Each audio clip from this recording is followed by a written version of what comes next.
Tremendo. Recordemos que estamos estudiando el libro de Lucas en forma sistemática, quiere decir versículo por versículo. Eso significa que venimos ya varios meses estudiando este libro y seguramente tardaremos otros cuantos en hacerlo. Y hemos dicho que Lucas es un libro que busca mostrar específicamente que Dios, que Jesús es Dios y que Jesús es el Mesías que estábamos esperando. La Biblia todo el tiempo en el Antiguo Testamento anunciaba la venida de un hombre que llamamos el Mesías. La Biblia aclara que ese hombre es Jesús, Lucas lo dice claramente y muestra por qué. Y efectivamente muestra que Jesús cumplió todas las cosas que se esperaban que fuera el Mesías. Las profecías que había sobre el Mesías, la forma en que tendría que venir, en que tendría que nacer, en que tendría que vivir, en que tendría que ejercer su ministerio, y él hizo todas y cada una de ellas.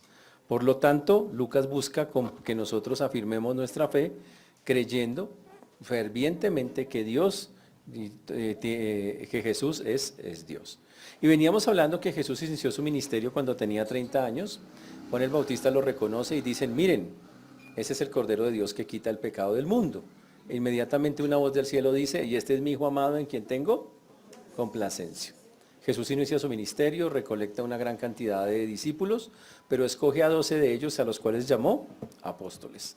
Con los 12 apóstoles les da una autoridad especial para que hagan cosas muy parecidas a las que él hace.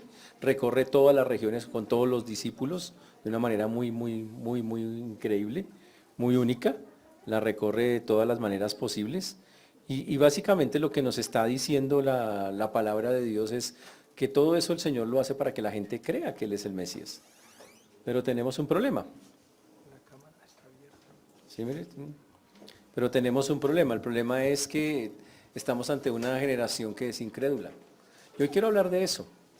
¿Ustedes conocen creyentes incrédulos?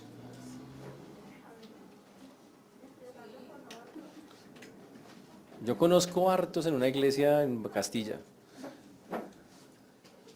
Hartos. Hoy vamos a hablar de los creyentes incrédulos. Jesús hizo muchísimas cosas para mostrar que Él era Dios y que Él era el Mesías. Y muchos que decían que sí, realmente con sus actos demostraban que no. Hoy vamos a estar hablando muchísimo de eso que el Señor nos dice a través de esos textos. Entrando obviamente al libro de Lucas, al capítulo 9, al versículo 37.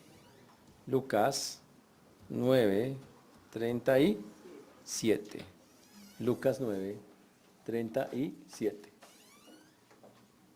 Es como el internet acá porque está congelado. Sí, pero veamos si lo hacemos.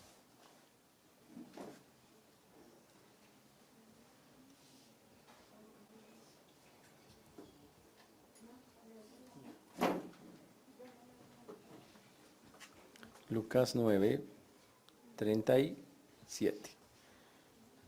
Antes de eso debemos recordar que la escena completa que nosotros estamos viendo, la escena total que estamos viendo en esto es que Jesús se ha ido con sus discípulos a orar. Jesús se ha ido con ellos a orar y en esa oración que él hace, el Señor lo que estaba buscando es ayudarles a ellos a que entiendan algo que les está costando mucho. Los discípulos, Pedro, todo se origina porque Pedro hace una pregunta. La pregunta de Pedro es, básicamente, Jesús les pregunta, ¿quién soy yo? Primero contestan qué es lo que piensa la gente que es él. Dice que es un profeta reencarnado, que es Elías, que es Eliseo, muchas cosas así, pero después le pregunta a sus discípulos, ¿y ustedes quiénes dicen que soy? Y entonces Pedro contesta, tú eres el Cristo de Dios. El Señor le dice, eso es correcto, Pedro, realmente tienes toda la razón, sí, yo soy el Cristo de Dios, pero no se lo digas a nadie. Y fuera de eso, a partir de ahí, el Señor les empieza a anunciar su muerte. Como el Señor les está anunciando su muerte, Él empieza a decirles también algo muy interesante. El Señor les empieza a decir que ellos deben prepararse para eso, pero ellos son les cuesta mucho aceptar esas cosas. Entonces, ¿qué hace Él? El Señor se transfigura, le muestra su gloria a 3 personas únicamente, que son Pedro, Jacobo y Juan. Lo hace porque vienen unos acontecimientos terribles para la vida de Jesús y para los discípulos, momentos muy fuertes. Hasta ahora lo han visto como siervo. El Señor necesita que entiendan que vienen unas cosas muy difíciles que van a parecer una derrota, que es que suba a la cruz y muera. Y Él quiere fortalecerlos antes de que eso pase. Y por eso les va a mostrar su gloria. Y lo vimos la vez pasada en la transfiguración, cómo el Señor les mostró efectivamente su gloria. Les mostró, mire, así soy yo como Dios, en gloria. Y dice que se transfiguró, sus ropas resplandecían, sus ojos iluminaban. Era una cosa fantástica, espectacular. Cosa que Pedro y Jacobo y Juan dijeran, ese es Jesús, ese es el verdadero Jesús que se hizo hombre. Y fuera de eso apareció Moisés, apareció Elías. Y la escena es impresionante y la idea es afirmarlos, mostrarles eso. Ahora, la escena termina en que está en una espesa nube, dice Lucas capítulo 9, el versículo número 36. Y cuando cesó la voz, Jesús fue hallado solo y ellos callaron y por aquellos días no dijeron nada a nadie de lo que habían visto. Obviamente ellos se quedaron callados, Jesús no quería que eso fuera publicitado tampoco. Ellos guardaron silencio sobre lo que había acontecido. Pero todo terminó en que acaban de ver la gloria de Dios. Es más, estuvieron entre la gloria de Dios, porque dice que la nube los cubrió, se metieron a la nube que simboliza la gloria de Dios. Y entonces imagínese usted bajando con Jesús, después de haber visto la gloria de Jesús, la gloria de Moisés, la gloria de Elías, y van bajando. Y cuando bajan se encuentran con la siguiente escena. La escena está en Lucas capítulo 9, versículo 37 en adelante, pero antes de eso, oremos. Señor Dios, te damos gracias porque tú eres bueno, Señor, y para siempre es tu misericordia. Te agradecemos porque hasta aquí nos has traído y tú has sido bueno con nosotros. Ayúdanos, Señor, a que lo que hablemos hoy sea para tu gloria, tu honra, para que sea de edificación. Hoy dejamos en tus manos la vida de todos y cada uno de mis hermanos. Pedimos que tu mano preciosa obre en ellos. Pedimos hoy corazones dispuestos, personas que quieran escuchar tu palabra, personas que de verdad, Señor, quieran meterse contigo y quieran tener un compromiso serio contigo. Gracias por tu palabra, por tantas cosas que nos regalas. Permítenos que hablemos con claridad esto, lo que vamos a exponer, Señor, que sea de edificación a las vidas de todos y cada uno de nosotros. Pero también permite que los corazones, Señor, de todos los que nos escuchan, se dispongan, estén dispuestos. Ayúdanos a quitar todo aquello que impida en pensamientos, palabras o acciones que esté impidiendo que verdaderamente recibamos lo que tienes para nosotros. Ten misericordia de todos los que nos escuchan, de tu siervo quien habla en Cristo Jesús. Amén y amén. Lucas 9, 37. Lucas 9, 37. Al día siguiente, dice el texto, cuando descendieron del monte, ese es Lucas 9, 37, al día siguiente, cuando descendieron del monte, una gran multitud les salió al encuentro. Jesús viene del monte con los discípulos, es lo que nos dice el texto, está bajando del monte junto con ellos y dice que cuando están descendiendo una multitud viene a recibirlos. Interesante. ¿Quién viene? Viene Jesús con 3 personas, con Pedro, Jacobo y Juan. Van bajando del monte y se encuentran con que abajo hay una cantidad están los otros 9 discípulos, pero no están solos. Hay un mano de gente que está con ellos ahí. Otros evangelios nos dice que ellos, los otros 9, están discutiendo. Marcos dice que están agarrados con los líderes religiosos. ¿A qué hora llegaron los líderes religiosos? Ni idea, pero llegaron mientras Jesús estaba por allá arriba en la transfiguración con Pedro, Jacobo y Juan. Y entonces los líderes religiosos se agarran con los discípulos de Jesús, que son 9. Pero había una mano de chismos, de personas que estaban viendo la escena. Personas muy curiosas que estaban ahí y había un montón de gente que estaba viendo todo eso. Y claro, dice que esa multitud, entonces usted tiene que ver la escena, Jesús va bajando del monte, allá está la gente, y de toda la gente un señor empieza a gritar, de esa multitud que estaba ahí escuchando el agarrón entre los discípulos y los líderes religiosos, y mal toda la gente que estaba ahí mirando, un señor de los que estaba en esa multitud empieza a gritar cuando los ve bajar, que es lo que dice el siguiente texto. Y dice, es el versículo número 38. Versículo número 38. Y aquí un hombre de la multitud clamó diciendo, Maestro, te ruego que veas a mi hijo, pues es el único que tengo. Y un hombre le pide al Señor que tenga un acto de misericordia con el hijo único que tiene. Ahora, pero el texto en el original dice que viene gritando, un hombre grita, no dice clame, pero la verdad es que estaba gritando y le grita a Jesús, Maestro, te ruego que veas a mi hijo. Es una petición personal la que él está haciendo. Algo le estaba pasando a ese muchacho. Los evangelios dicen que era desde pequeño que le estaban ocurriendo cosas terribles a este muchacho. Y el papá entonces empieza a clamar porque el Señor tenga misericordia de ese muchacho que es su hijo único, porque así es como lo dice el texto. Y entonces le dice, maestro, ¿cuál era el problema del muchacho? Dice el texto, versículo 39.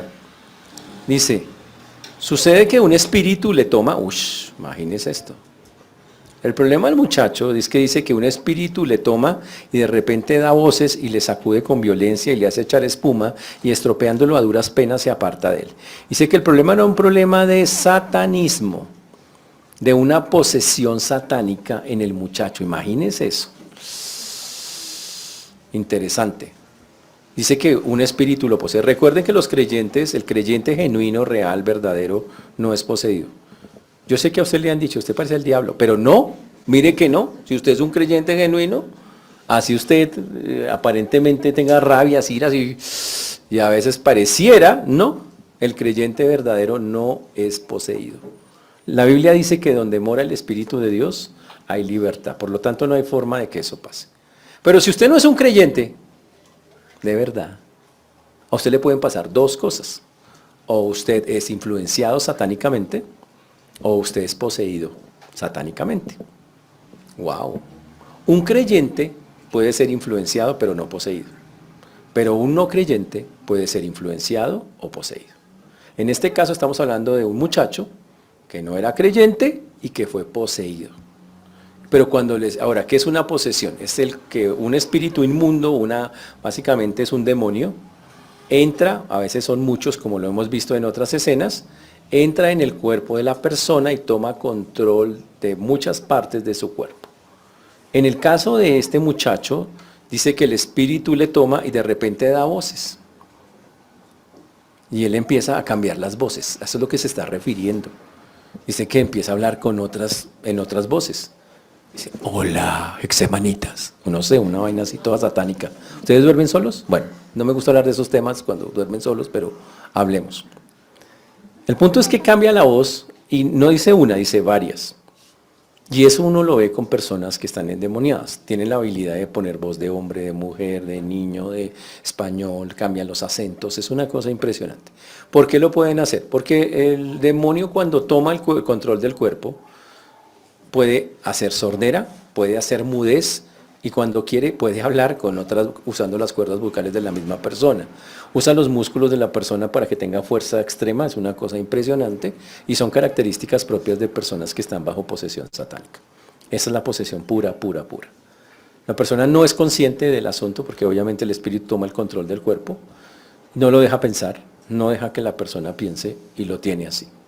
En el caso del muchacho, el muchacho dice acá que la persona tiene varias voces, dice que le sacude con violencia, aquí habla básicamente es que empieza a temblar la persona, y cuando dice que lo sacude con violencia es que lo bota al piso y la persona empieza a vibrar, literalmente es eso. Alguien dijo, para tratar de desvirtuar la Biblia, no, pero eso es una epilepsia, eso es un ataque epiléptico. Ahora, la diferencia entre un ataque epiléptico y una posesión satánica no quiere decir, son parecidos, no podemos decir que no, pero el asunto es que Jesús reprendió no una enfermedad, sino un demonio, como lo vamos a ver. Y cuando usa la palabra reprender está hablando de espíritus inmundos. Y lo trató como una posesión demoníaca. No es el único caso en que Jesús hace algo así, a pesar de que la persona a los ojos del mundo pudiera estar, entre comillas, enferma. La epilepsia tiene sintomología parecida a la que se ve acá, pero no quiere decir que una persona o que toda persona que tenga epilepsia tiene eso. Además dice los paralelos que este muchacho estaba sordo y mudo también, que la posesión daba para sordera y mudez. Entonces complicadísimo, muy complicado. Entonces a veces no toda persona enferma es porque está endemoniada. Por eso hay exámenes médicos y cosas. Aquí lo que hace notar que era bien endemoniado es esas voces. Bastante, y que el Señor utilizó, su vocabulario fue de un demonio, de un espíritu inmundo que tocaba sacar. Eso para hacer la aclaración. Entonces el espíritu empezaba a sacudir al muchacho y fuera de eso le hacía echar espuma. ¡Wow! Eso sí es impresionante, espuma por la boca. Y estropeándolo significa haciéndolo que se golpeara dice a duras penas se apartaba de él. Significa, eso era algo que le pasaba al muchacho y cuando le pasaba le duraba harto. Y se demoraban mucho en que hasta que el muchacho le pasara. Ahora imagínense un padre que solo tiene un hijo y el hijo está endemoniado y ve que su hijo como se pega, se golpea contra el piso, contra las paredes, contra... Eso es duro, muy fuerte. Y el muchacho no lo pueden controlar y fuera de eso te habla con otras voces. Terrible, es una circunstancia muy, muy dolorosa. Este hombre entonces va gritando, porque ese es el texto, dice que era gritando, va gritando donde Jesús pidiéndole que tenga misericordia de su hijo. Es lo que básicamente le está pidiendo. Ahora, seguramente llevaba Jesús en el Evangelio para él le pregunta, ¿y desde cuándo le pasa eso al muchacho? Y él dice, desde que era pequeño. El niño llevaba el muchacho que ahora es un joven, debería tener por lo menos 10 o 15 años con esos ataques. Y era impresionante. Y lo tomaba y por eso él pide misericordia para su hijo. Y aquí viene la parte interesante, el versículo 40. Y dice la persona dice, y rogué a tus discípulos que lo echasen fuera y no pudieron. Dice, y sabe que, y como lo dice como una queja.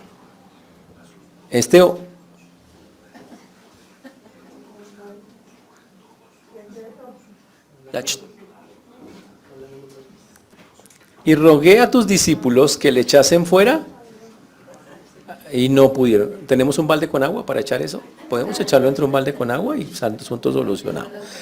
Dice, y rogué a tus discípulos que le echasen fuera.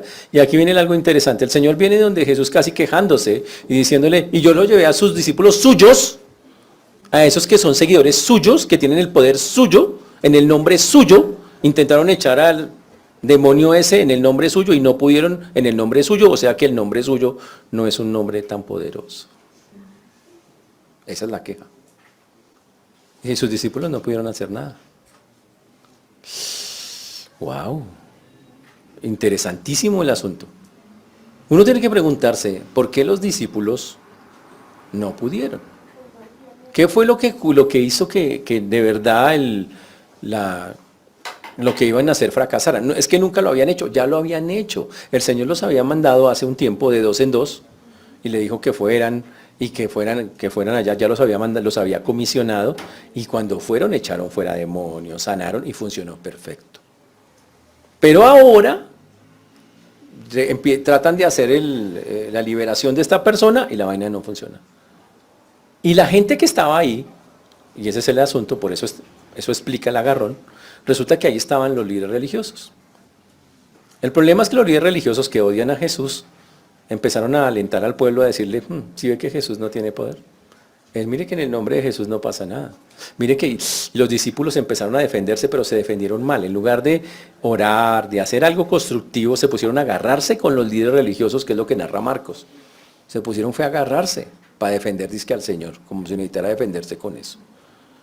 Y por hacer esa clase de cosas, claro, la reputación del Señor estaba en entredicho. O sea que el poder de Dios, todo lo que el Señor había hecho estaba en entredicho. Pero uno tiene que preguntarse, ¿pero por qué los discípulos les falló eso? Ahora, Jesús va a contestar por qué le falló, pero cuando contesta, el Señor dice, es que el problema no es de solo los discípulos. El problema no es de unos poquitos. El problema es de un montón de gente, él lo llama la generación. Lo dice en el texto, en el versículo número 40. Como ellos no pudieron mostrar el poder de Dios, y ahí viene la parte grave del asunto, entonces en el versículo 41 el Señor va a responder. Y la respuesta del Señor es fuertísima. Él no dice, Él no ataca, Él le habla a todo el grupo de personas y les dice, respondiendo Jesús, dijo, oh generación, eso significa todos. ¿Cómo decir esta generación? Incrédula y perversa, les dice de cariño. Oh generación incrédula y perversa. Y después de la boca de Jesús sale una frase que uno jamás pensaría que Jesús diría. ¿Usted se imagina a Jesús diciendo, ¿hasta cuándo me los tengo que aguantar a ustedes? A mí me ha pasado, pero obviamente, este es Jesús diciendo esto. ¿Hasta cuándo he de estar con vosotros? ¿hasta cuándo os he de soportar? Imagínense a Jesús diciendo eso. Diciendo, ¿cómo Jesús dijo eso? Pues ahí lo está diciendo. ¿Qué fue lo que le molestó tanto a Jesús de ese grupo de personas que estaba escuchándolos ahí? Pero él no se limitó al grupo de personas, él generalizó y dijo, esta generación es una generación incrédula y perversa. Un pecado que se llama incredulidad. Incredulidad. Para entender la incredulidad nos toca hacer una diferencia, distinguir entre dos clases de incrédulos. El incrédulo puro, vamos a mirar caras, los de acá. Uy, no, estos tienen su perfil, Vamos a decir que estos son los incrédulos puros. ¿Qué es un incrédulo puro en la Biblia? Es el que no ha depositado su confianza en el Señor Jesucristo como su único y suficiente Salvador. Ese es un incrédulo puro, neto. Es el que la Biblia normalmente más describe, es el que la Biblia normalmente más nos muestra. Ese es el famoso que llamamos también inconverso. Es el que llamamos inconverso o incrédulo. Una persona que nunca ha querido meterse con Dios, decir, no, la verdad no necesito, puede que a veces se vaya en contra, puede que otras veces no, pero no acepta a Cristo y dice, no necesito a Cristo como Salvador, yo me puedo salvar solo, yo no soy tan malo, yo no robo, yo no mato, ese es un incrédulo puro. Pero aquí el Señor está mostrando otra clase de incrédulos también. Unos que son las personas que dicen que son creyentes, y puede que lo sean, algunos, pero que sus hechos demuestran que no tienen nada, son creyentes incrédulos. Son personas que aparentemente dicen creer en Cristo, pero la forma en que viven, lo que dicen o lo que hacen, muestran que, no le creen a Dios en muchas cosas o en algunas cosas. Eso no es nuevo, esa maña de ser incrédulo es una maña vieja. Es una cosa que está en el corazón de los seres humanos, en los corazones caídos del ser humano. Si uno va a libros anteriores, como por ejemplo el libro del Éxodo, vamos al libro del Éxodo por un minuto.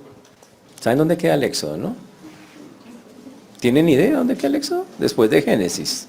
Sí, porque ya los vi que todos... Después de Génesis, segundo libro de la Biblia. ¿Qué sigue? El Éxodo.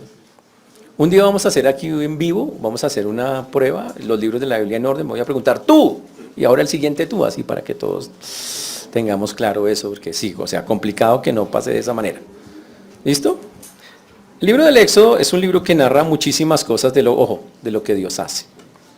El pueblo de Israel está esclavizado en Egipto, Dios promete liberarlos, y para liberarlos les manda un libertador que se llama Moisés.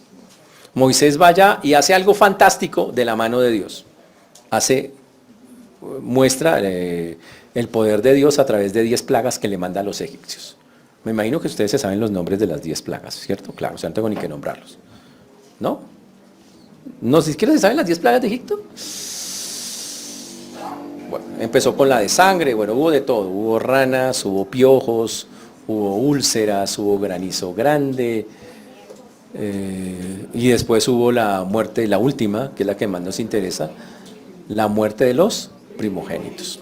Algo impresionante, algo tremendo, que muera una persona en cada casa egipcia y no muera ninguna en una casa israelita, para Dios mostrar su poder. Y ellos vieron eso, y cuando pasó eso, los egipcios se cansaron de los israelitas y les dijeron a los israelitas, lárguense, váyanse, y les dieron alhajas y cosas.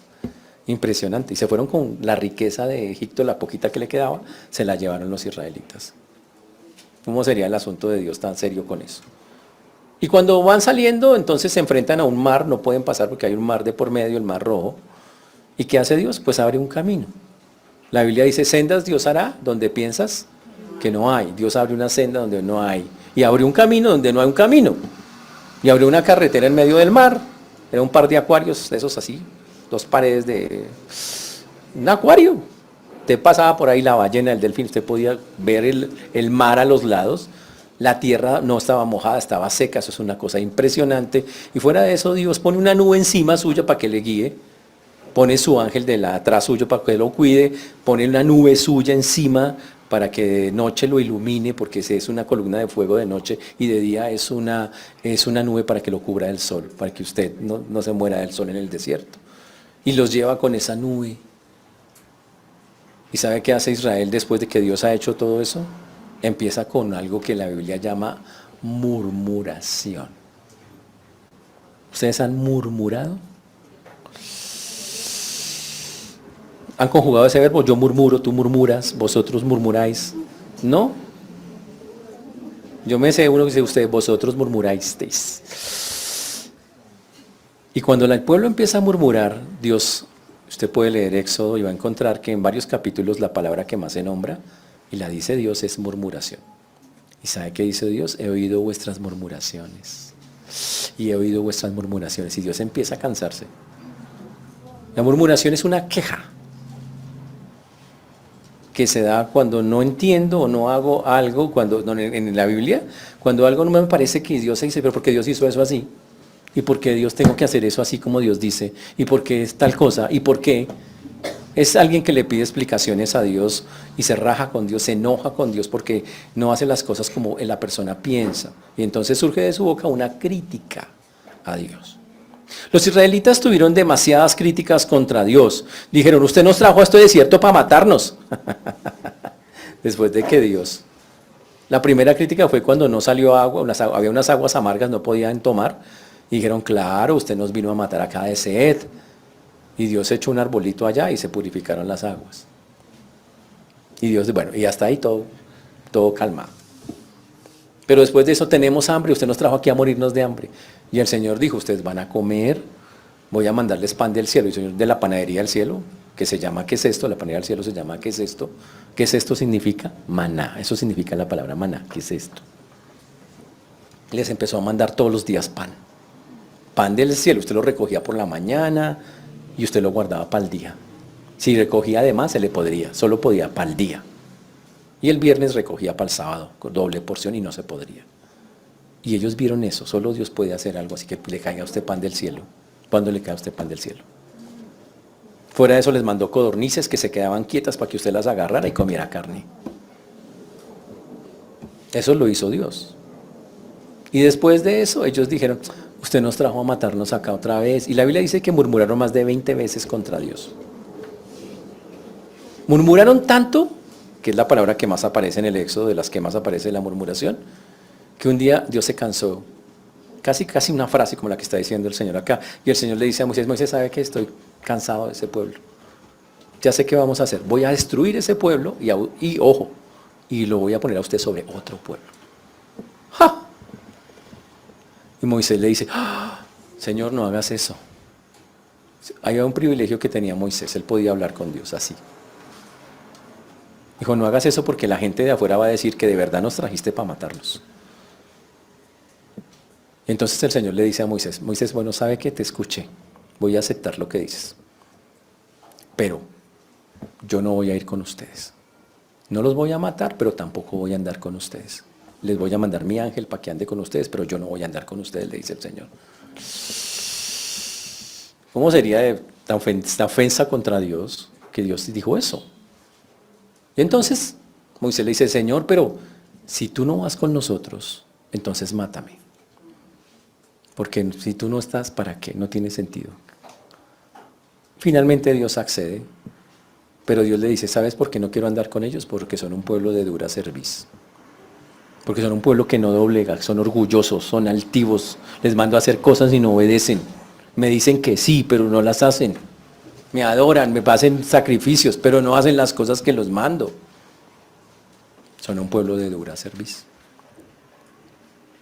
Moisés entonces le cuenta al pueblo, el Señor les manda a decir que este es un pueblo de dura cerviz y que no va a andar con ustedes. Y el pueblo se pone a llorar. ¿Cómo así que no va a andar? Y entonces todos se enlutan, dice que se ponen como si fuera de un entierro, tratando de pedirle a Dios que tenga misericordia. Funciona, el Señor tiene misericordia de ellos y dice que al fin sí va a andar con ellos. Pero eso es para que entendamos que Dios tiene un límite, que hay cosas que lo ofenden mucho. La incredulidad es de las cosas que más, y la murmuración. La murmuración es el fruto de ser incrédulo. Como no quiero creerle a Dios, lo que hace, empiezo a decir cosas contra Dios, contra lo que hace, sobre cómo lo hace, sobre cuándo lo hace, y empiezo supuestamente a cuestionar las cosas como el Señor las hace. Eso es fruto de incredulidad. La incredulidad produce murmuración y Dios odia la murmuración y la incredulidad que la origina. Lo cansa, le molesta. Ahora llegamos a donde está Jesús en las épocas que estamos viendo la escena. Jesús ha hecho sanidades, milagros, echó fuera demonios, detuvo una tempestad, demostró que tiene poder sobre todos los espíritus, sobre todo el mundo espiritual. Hizo resurrecciones, que eso nadie, muchas, no una, muchas resurrecciones. Mostró, fuera de eso, acaba de hacer la transfiguración. Acaba de todo eso, obviamente solo lo vieron esos 3. Y estas personas todavía no quieren creer. El Señor conoce sus corazones. Ese es el punto. Él mira sus corazones y dice, esta gente no cree en mí. Y entonces saca esa frase, que es una frase muy dura, y les dice, oh generación, incluyéndolos a todos, eso incluye a los discípulos, incluye a los 9 que estaban, los que se habían quedado, más todos los otros que lo seguían, más la multitud chismosa con los líderes religiosos, les dice generación incrédula y perversa. La incrédula es que a toda hora dudan en su corazón, ¿será que sí? ¿Será que no? Dios a veces sí hace, a veces no hace. Y la perversa es los que niegan y niegan y niegan y niegan. Los líderes religiosos serían la perversa.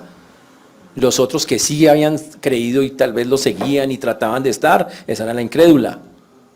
Y entonces, aunque eran seguramente algunos creyentes, eran unos creyentes con incredulidad en algunas áreas, sobre todo en el área de que Jesús realmente era quien decía ser. Era una cosa impresionante, complicadísima. Y por eso Jesús les dice esa frase, ¿hasta cuándo he de estar con vosotros y os he de soportar?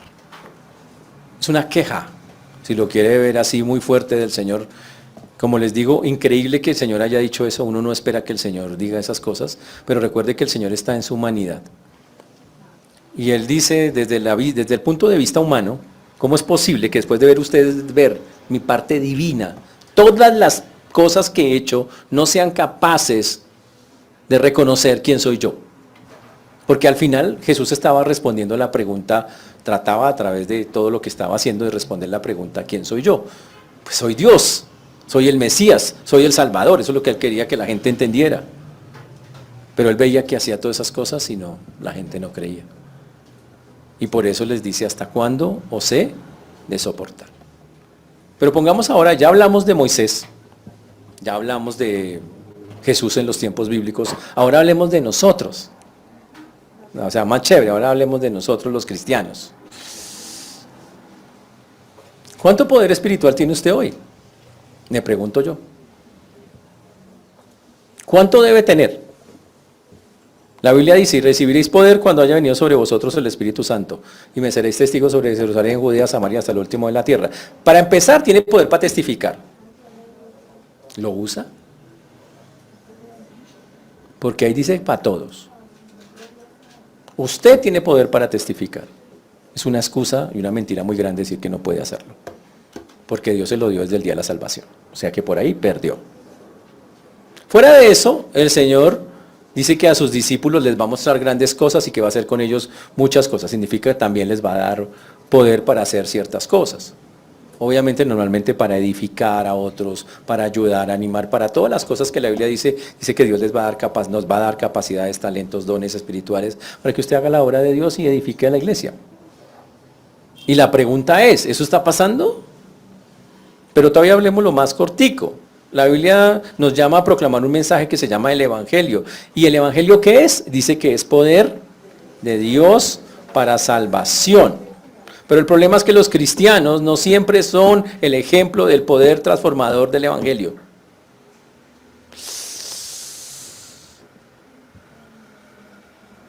Es más, tenemos una generación de cristianos que ni habla del Evangelio. ¿Creen en el Evangelio? Cuando ni siquiera hablan de él. ¿Cómo pueden hacer eso? ¿Cómo pueden decir que creen en el Evangelio si no abren su boca para contarle a otros del Evangelio? ¿Cómo? Eso suena raro, ¿no? Yo creo que el Evangelio salva a personas. ¿Y a cuántas les ha hablado? A nadie. Entonces usted no cree en eso. Usted no cree en esas cosas. Usted piensa que sí. Piensa. Y en su mente usted evangelizó todo el barrio. Pero en la realidad usted no le habla a nadie. Eso, el hecho demuestra que tengo cierta incredulidad sobre ese tema. Sé que lo que dice, pero no lo llevo a la práctica. Eso es incredulidad. Jesús les criticó, ustedes han visto todo, saben que es así, pero no lo creen en su corazón, no lo proclaman, no dicen, oiga, Jesús es nada de esas vainas. ¿Sabe cómo se refleja eso en nosotros? En la incapacidad que dicen tener algunos para no vencer ciertas cosas de su vieja naturaleza. Hay gente que dice, pastor, es que yo no puedo vencer eso, la verdad, eso no se puede. Yo soy iracunda desde que era chiquita, me decían mecha corta, fosforito, bueno, cosas así. Yo tengo eso ya arraigado, es que viene con mi personalidad, además yo nací en Santander, yo volteo los plátanos con la mano.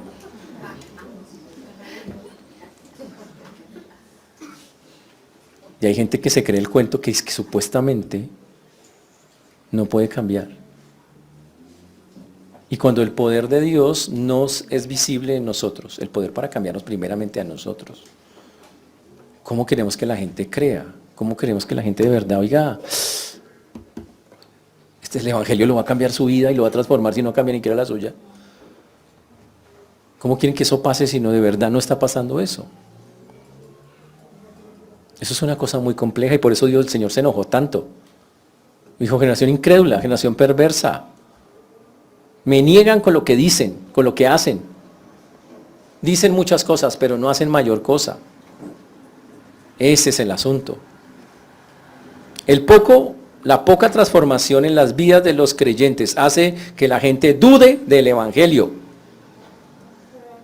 Si las personas no ven en nosotros cambios significativos, cosas distintas que decimos que nosotros que Dios hace, ¿por qué la gente tiene que creer en algo que no ve ni siquiera en nosotros? ¿Cuál poder hay detrás de eso? Y entonces eso nos convierte en creyentes que desgraciadamente con nuestros hechos no mostramos que creemos en eso, creyentes incrédulos. ¿Y sabe qué pasa cuando eso ocurre? Entonces nos volvemos unos creyentes mediocres. La Biblia dice que los creyentes deberían hacer que la gente se motivara a alabar a Dios. La gente debería ver nuestras vidas y decir, uy, tan chévere Dios, así no se metieran con Dios, pero decir, ¿sabe qué? Qué increíble es Dios, tan chévere el Dios de...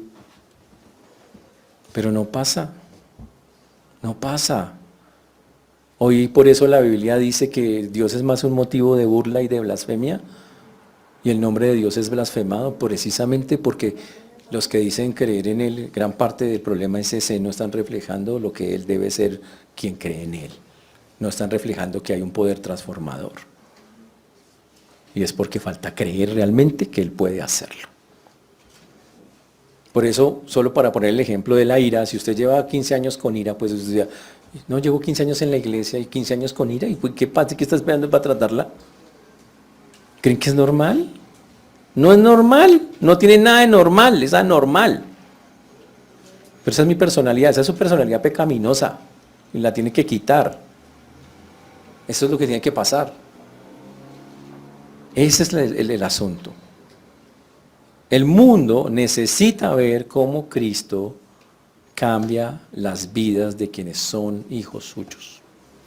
El mundo necesita ver eso.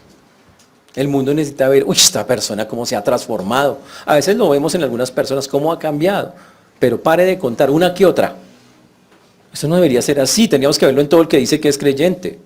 Y no tendríamos que ver un cambio, tendríamos que ver muchos, y no tendríamos que verlo un día, tendríamos que verlo muchos días.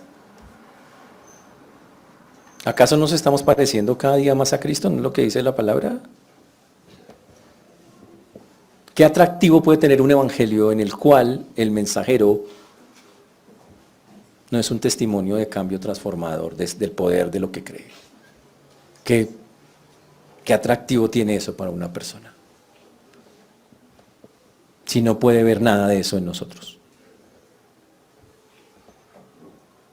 Por causa de vosotros el Evangelio es blasfemado, dice la palabra de Dios. Él le dice a los judíos en ese momento, claro está. Y por eso el Señor le dice generación perversa, incrédula. ¡Wow! ¿Hasta cuándo? En pocas palabras, los discípulos seguían siendo hombres de poca fe. De muy poca fe. ¿Dónde estuvo su error? ¿Qué era lo que hacía que ellos realmente fracasaran en tener una confianza en Dios a largo plazo? La denuncia de Dios tanto en el Éxodo como en los tiempos de Jesús es exactamente la misma. Ellos se olvidaban de lo que hacía Dios con una facilidad increíble. Y yo sé que le podemos echar la culpa a la naturaleza pecaminosa de nosotros, a nuestro duro corazón, sí. Pero ¿sabe qué? Dios dice, ¿por qué se olvidan tan fácilmente de lo que hago? ¿Dónde está la confianza de ustedes? ¿Es que no han visto mi mano? Yo le pregunto, ¿usted no vio la mano de Dios hoy?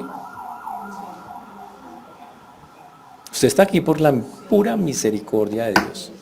Dios le miró la cara esta mañana y dijo, bueno, sí, vaya, un día más.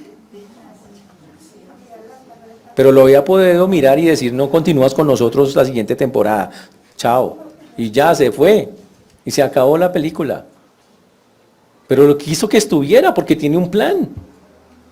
Porque todavía confía que usted y yo podemos mostrar el poder transformador del Evangelio en nuestras propias vidas. Increíble que Dios crea eso, pero lo cree. Cree que usted puede ser un testimonio a este mundo. Y eso es lo que Él espera. Quiere que su fe crezca. Pero el problema es más de fondo, realmente el problema de fondo, que está más al fondo de todo lo que el Señor les está diciendo, es que esa fe débil, esa fe mediocre que desgraciadamente acompaña a muchos que dicen ser creyentes, se basa en la relación poco seria que tenemos con Dios. Todo el problema radica en la relación con Dios. Si mi relación con Dios es apenas de unos minutos, hay gente que tiene una relación con Dios que pasa por, ¿cómo se llama? El calado diario, digo, el pan diario, eso, por el cosito ese que ustedes leen así chiquitico. Por esos devocionales chiquitos que leen de 5 minutos, mientras toman café. Como para salir de las cosas así rápido. Así no funciona. Somos la generación con más información bíblica y con menos consagración a Dios. Nunca había habido tanta información sobre Dios en el mundo, nunca. Ni facilidad para acceder a ella, porque es fácil. Prenda el celular y toque y verá que la tiene la información ahí. Pero increíble que entre más información de Dios hay menos consagración a Dios. Antes, con muchísimo menos, la gente vivía para Dios. Se metía con Él, lo buscaba, enfatizaba, hacía cosas por Él. Y era un deseo que estaba en su corazón ardiendo todo el tiempo. Con muchísimo menos. Increíble eso. ¿Y dónde está el problema?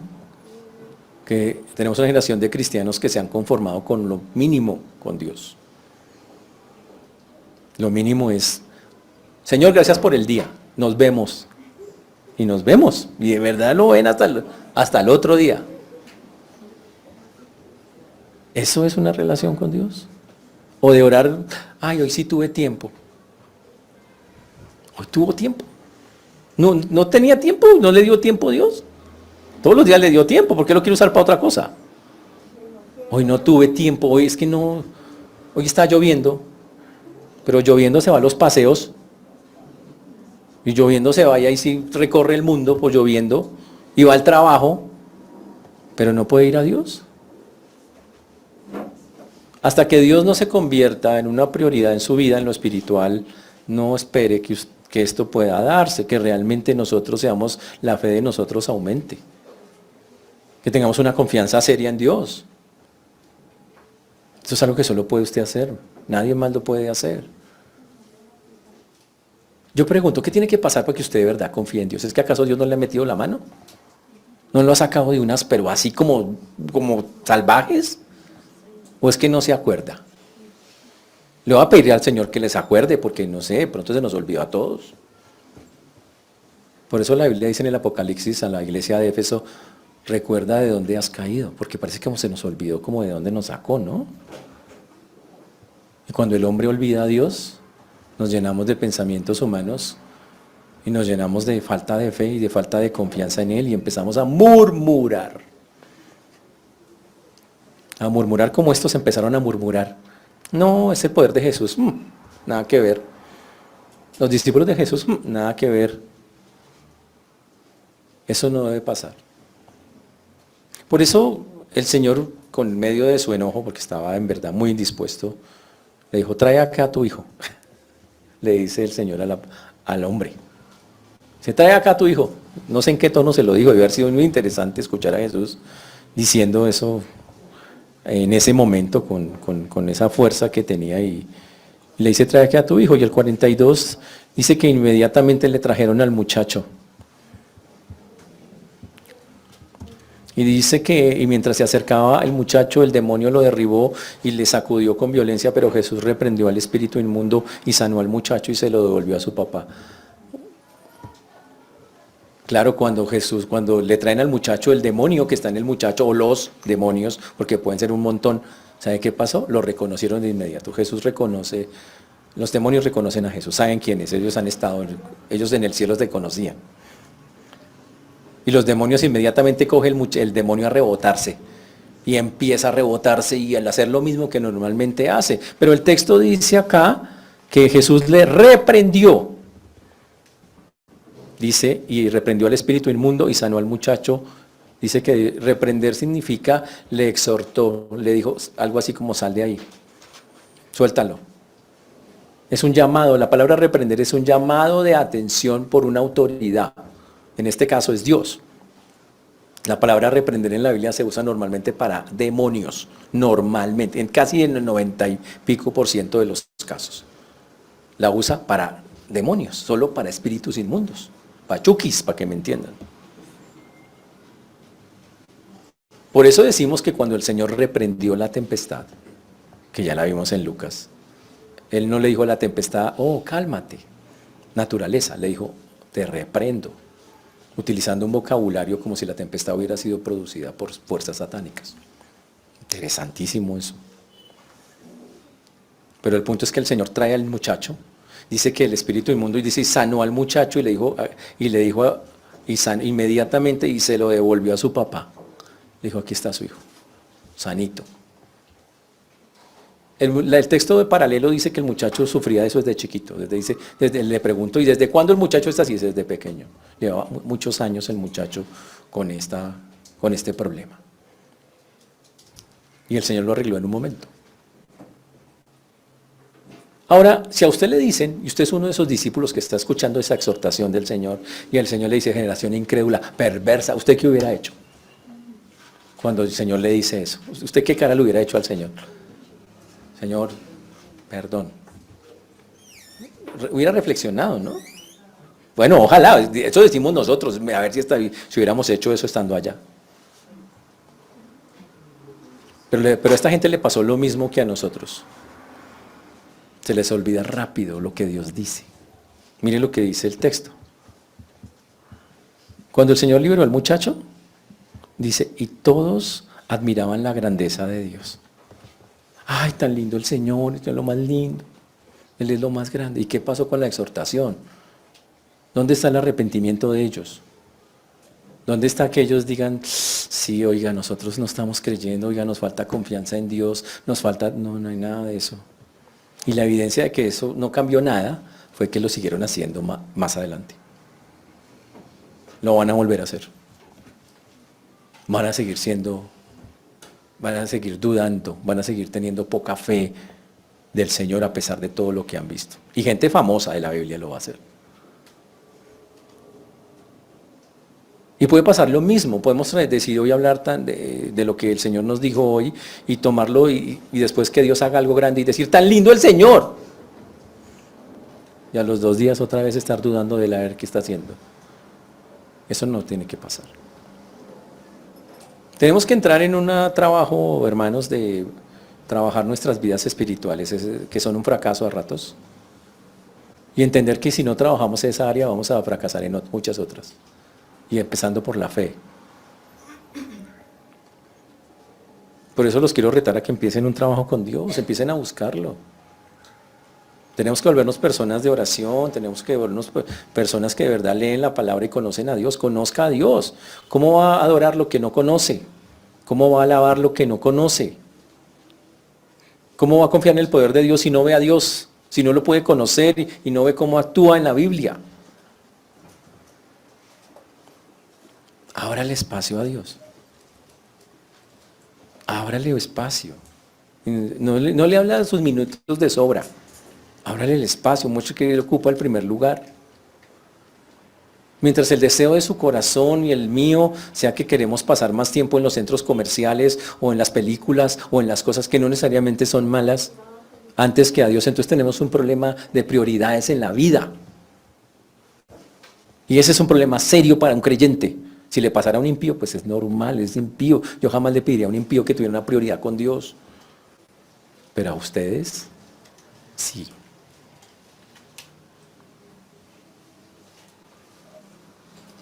Y ahí sí, como dicen, esto solo se puede demostrar con hechos, no con palabras. Y el hecho es que usted tome la decisión de verdad tomar con seriedad el cristianismo. Para Dios es serio, mire lo serio que es eso. Se enojó. Y que empecemos a hacer las cosas como Dios, a la manera que Dios las dice, que empecemos a fortalecer nuestra fe, a mostrar el poder de Dios transformador, pero primeramente en su propia vida. Ahí es donde toca mostrarlo primero. Amén. Todos dicen amén, qué bendición, amén. Sí, así sea, pastor. La misericordia de Dios sanó al muchacho de todas maneras. Increíble, ¿no? El Señor, a pesar de todo, de que estaba molesto, Dios sabe que de todo, venga, y sanó al muchacho. Misericordia. Pero tristemente eso no cambió los corazones de las personas. Y déjame terminar con esto. Dios siempre ha querido hablar con usted. Siempre, toda la vida. No existe la menor. Entre más leo la Biblia, más me doy cuenta. Dios siempre ha querido hablar con nosotros. Todo el tiempo. Todo el tiempo. Leyendo el Éxodo, usted se da cuenta que Dios quiso hablarle a su pueblo hace mucho tiempo. El Señor, cuando dio los 10 mandamientos, sí sabe que los 10 mandamientos en Éxodo 20, Dios, todo el pueblo escuchó los 10 mandamientos. Todo el pueblo lo escuchó. ¿Y sabe por qué lo escuchó todo el pueblo? Porque Dios le dijo a Moisés. Primero Moisés iba a hablar con Dios y solo estaban hablando los dos. Pero un día le dijo a Moisés, y Dios le dijo a Moisés, Moisés, tráigame al pueblo para que me escuche hablar con usted. El pueblo va a escuchar, va a ser testigo de una conversación entre usted y yo. Imagínense eso. Y eso está en Éxodo en el capítulo 18, 19 y 20. Y le dice, wow. Y el Señor le dice que por favor le traiga al pueblo. Eso está en el capítulo 18, versículo 21. Ah, no, mentiras, el 21 ese no es más un poquito más adelante. En Éxodo 19, perdón. Éxodo 19, versículo 28, primero en el versículo 8. Dijo, miren lo que el pueblo dijo. Todo el pueblo respondió a una y le dijo, todo lo que Jehová ha dicho haremos. En el 9, entonces Jehová dijo a Moisés, y aquí yo vengo a ti en una nube espesa para que el pueblo oiga. Mira, aquí está el versículo en el 9. Entonces Jehová dijo a Moisés, y aquí yo vengo a ti en una nube espesa para que el pueblo oiga mientras yo hablo contigo. Y también para que te crean para siempre. Ush. Dice Moisés, vamos a tener un encuentro delante de todo el pueblo. Yo vengo en la nube espesa, la gente va a escuchar la conversación entre los dos y la gente me va a creer a mí y te va a creer a ti. Para que aumentaran su fe, era como la forma que... Y entonces Moisés le dijo al pueblo que Dios iba a charlar con ellos y les iba a permitir eso. Y les dice que se preparen 3 días. Y los 3 días ellos todos se despojan de cosas y esos 3 días se cuidan, no tocan a nadie, no hacen nada, solo esperando que llegan hasta que llega la escena. Versículo 19, 17. Y Moisés sacó del campamento al pueblo para recibir a Dios. Espectacular. Dijo, vamos a recibir a Dios y los puso frente al monte.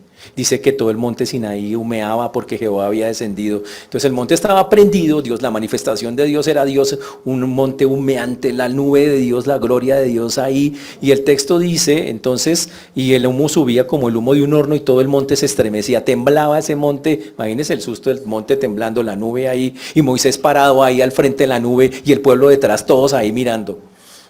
Dice, el sonido de la bocina iba aumentando en extremo. Moisés hablaba y Dios le respondía con voz tronante. Eso es una cosa espectacular. Y Moisés hablaba, Señor, tal cosa, y desde la nube, la voz de Dios, hijo, y dice que era como una bocina impresionante que sonaba, era una cosa que asustaba. Wow, algo increíble, increíble, el plan de Dios. Y entonces cuando están en esas, dice que ellos están escuchando allá y llegan los 10 mandamientos que están allí en esa parte.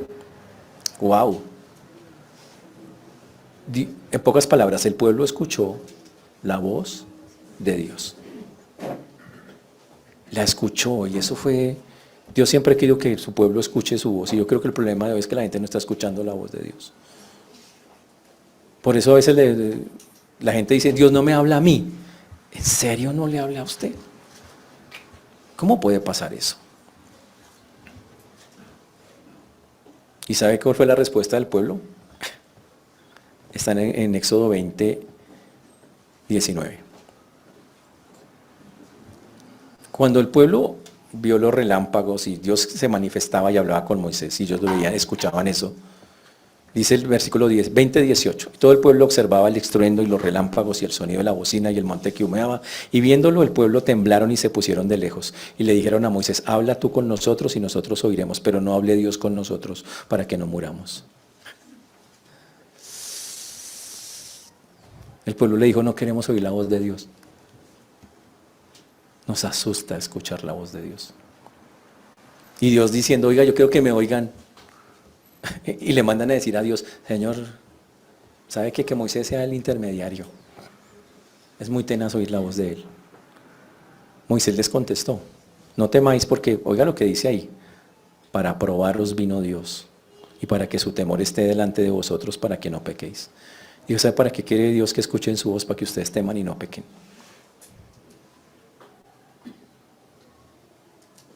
Ese es el punto. Y alguien dijo, ay, si Dios me hablara desde un monte así, de pronto sí yo me pondría más juicioso. Porque viendo todos esos efectos especiales, pero Dios se inventó un plan todavía más increíble. Dios decidió hablar desde adentro del ser humano. Y entonces metió su espíritu en los creyentes. Esa es peor todavía. Entonces usted no puede decir que Dios no le quiere hablar. Ahora lo metió adentro mismo, está adentro, ¿qué hacemos? No tengo que ir a ningún monte, no tengo que ir a ninguna parte. Está ahí. Está a un pensamiento de distancia. Usted dice, Señor, y Él dice, me aquí, ¿qué necesitas?